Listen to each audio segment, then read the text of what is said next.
Assalamualaikum, this is Farah. And today, gusto ko lang mag-share sa inyo yung nangyari sa akin. So, papasok ako ng office. So, since tayo ay medyo late na at nagmamadali tayo, nagbubook ako, hindi na ako nag-check ng phone. So, kung makita ako, paglabas ko, may sasakyan doon, sasakay ako. Ito na nga yung nangyari. Pero first time naman to. Like, pagsakay ko doon sa doon sa sasakyan, hindi ko na sabihin kung anong binok ko, no? Pagkasakay ko ng sasakyan, umandar lang din naman yung driver. Tapos ito na, habang drive siya, wala pang mga 2 minutes, no?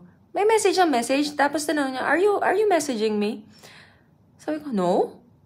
Tapos yung sagot mo, medyo ka pa kasi hindi ka naman dapat makipag-usap sa driver, di ba? Habang unless tungkol lang sa iyong ruta or route, di ba? Tapos, tawag na ng tawag. Tapos sa kanya tinanong, are you Idin? I said, no, I'm Farah. Tapos, tumatawag yung talagang nag-book sa kanya. Tapos yung driver na na-book ko, kinancel ako. Tapos parang nag-iisip na ako, late na ako eh.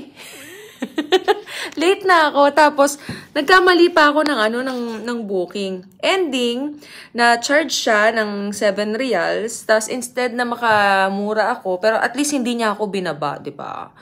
Hindi niya ako binaba. Tapos, ayun, dire-diretso kami. So, guys, sa mga nagbubook dyan, tingnan nyo muna yung plate number.